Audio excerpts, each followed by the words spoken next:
Deadly Creatures was a very unique action game built from the ground up as an exclusive for the Nintendo Wii. It was released in 2009 and developed by Rainbow Studios, who are best known for their work on the MX vs ATV series, or if you're a little older like me, you might remember them from the Motorcross Madness series for PC. Deadly Creatures promised a gaming experience like nobody has ever seen. The idea of exploring your environments as a tarantula or a scorpion is something, at least to my knowledge, that had never been done before, and with the Wii being flooded with shovelware at the time, it really stood up as a unique experience before it's released. But that was almost 6 years ago now, so how does it feel going back to the game now?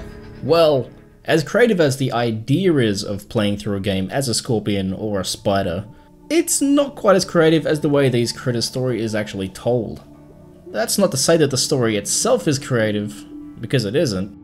The story is simply about two guys looking for gold buried from the Civil War, these two guys being George Struggs, and a man simply known as Wade for those of you playing at home. But it's the way it's told that makes it fun and unique. Being arachnids, the two main playable characters, or at least I guess they're characters in the context of the game at least, don't really have any personality. They can't talk, they can't explain what's going on, they are simply creatures existing. So to get around this, all of the storytelling unfolds around them organically. Essentially, as the game progresses, your exploration as either creature leads you to run-ins with these two humans, and you get to experience their story from the outside. It's a really unique approach, and I think it really works well here, being one of the highlights of the game for me personally, despite having a rather weak resolution in terms of narrative. It's something I wish would be explored more in other games actually. But I guess the game's poor sales might have something to do with why similar things haven't really been attempted since. So, when it comes to the idea of making a game about creepy crawlies, what do you do gameplay-wise? Well, as much as I love the idea of an arachnid simulator, I can't imagine it selling well. And I don't think the developers could imagine it selling well either, so instead they went in the direction of a brawler with exploration elements. It sounds a little bit weird at first, but I think they made the right choice. The game is broken up into 10 chapters, which, as always, is the way I like these sorts of games, and each chapter switches back and forth between the tarantula and the scorpion, which of course means each chapter focuses on different gameplay elements. The tarantula himself is the more agile of the two, and as the game progresses, his stages become more and more exploration based. That's not to say that the scorpion has more combat in its stages than the tarantula, but the tarantula stages feel a little less linear in terms of design. That said, the exploration as either character is rather optional, and more of an illusion really, than truly explorative, as your goal is always to get just from point A to point B. The tarantula handles well enough, considering the speed he moves at least, although his speed does accentuate some general issues, which I will get to later. The scorpion on the other hand, plays a little bit more like a tank. He's big, he's slow, and he can dish out the pain just as well as he can take it. As mentioned earlier, his levels feel a little less explorative, and a little more straightforward, but I don't think that's necessarily a bad thing. Both characters play very much the same in terms of combat, which is mostly waggle based, which has its issues, which I will get to later.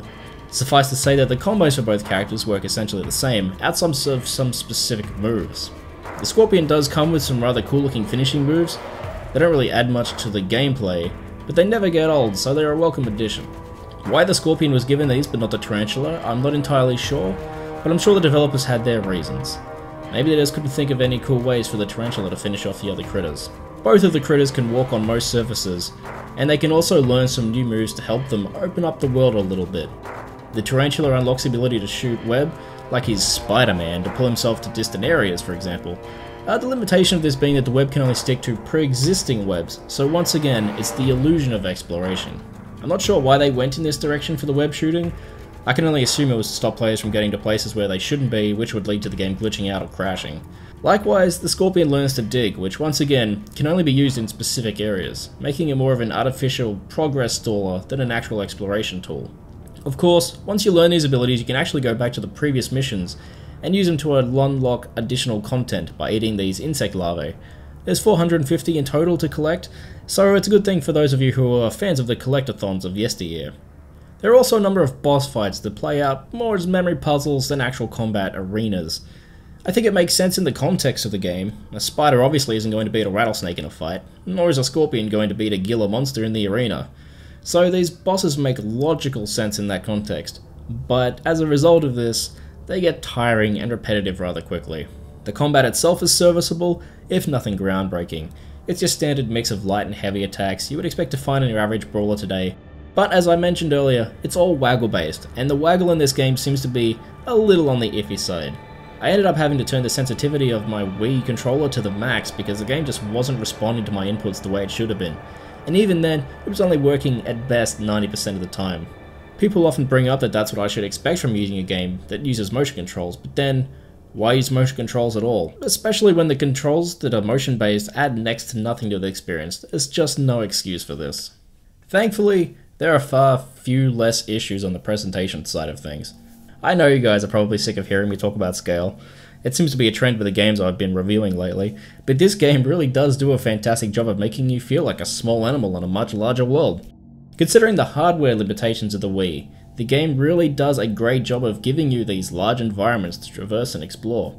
You get to make your way across desert surfaces as well as the underground passages, you get to go through dead trees and even an abandoned car, with the final stage actually taking place in a shack. And it's amazing that all of these environments feel really well realized and unique. Unfortunately, the game does make the sin of making you traverse some of these environments multiple times. This is due to the dual character nature of the experience, but little touches like having wheels and other objects just laying around, along with some really clever use of ambient lighting, it all really comes together to sell the experience, and it achieves a level of atmosphere rarely found on the system. Likewise, the animation on all the animals is absolutely first rate. Everything moves and looks just as they should, although the spinning attack on the spider does look a little... it looks kind of ridiculous.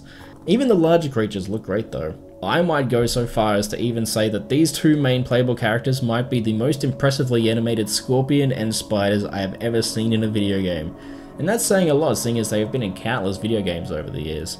And did I mention the scorpion's finishes earlier? I think I did, but I'll mention them again. They look fucking awesome. Unrealistic, yes, but awesome. The sound is also an incredibly impressive aspect of the presentation. Everything from the scurry of your creature's footsteps to the over-the-top roars of the reptile enemies just sells the experience. Despite the Wii's limited sound options, Deadly Creatures does a fantastic job of creating an ambient soundscape that really sounds genuinely fantastic when played through a good pair of headphones. There is also the music composed by Dave Lowmiller, which is nothing short of brilliant. While it's mainly ambient soundscape, it does a fantastic job of weaving in small musical cues here and there, and it really keeps things feeling exciting and fresh. It's really cleverly done, and it fits the game perfectly. Also, the two human characters are actually voiced by Dennis Hopper and Billy Bob Thornton of all people, and they do an absolutely fantastic job of bringing their characters to life as well. Despite all of this, however, the game still could have used quite a bit of polish. As the game progressed, I actually seemed to run into more and more visual and gaming glitches.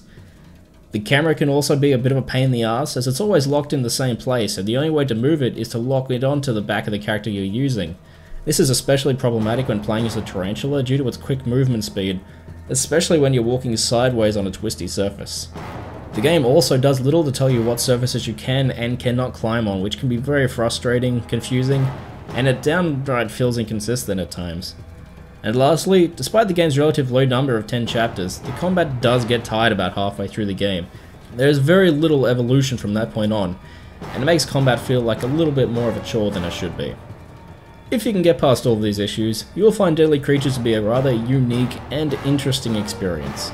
It's not a fantastic game by any means, and it really could have used a few more months in development. But, for anyone who owns a Wii and wants to experience something a little different, Deadly Creatures is easy to recommend despite its flaws. While it's not a shining example of a good game by any means, it is a shining example of taking a bizarre and unique idea that goes against the grain and tries to do its best to give players a new world and something exciting and different to experience. And it's also a great example of how to tell a story in a way that doesn't fit in with usual gaming conventions. It's just a shame that the lesson learnt by the industry from Deadly Creatures wasn't that it's fun to explore new concepts in terms of narrative or presentation, or even who or what can be the lead character of a video game, but rather that, once again, risks aren't worth taking, and that the general gaming audience isn't interested in new concepts, new characters, or new experiences. That said, Deadly Creatures is a must-have for any Wii collector.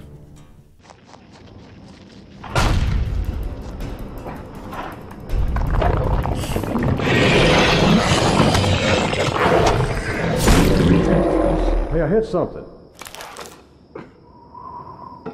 I got a handle. I got it. Good God, there's a dead lizard down there. Well, where else should it be?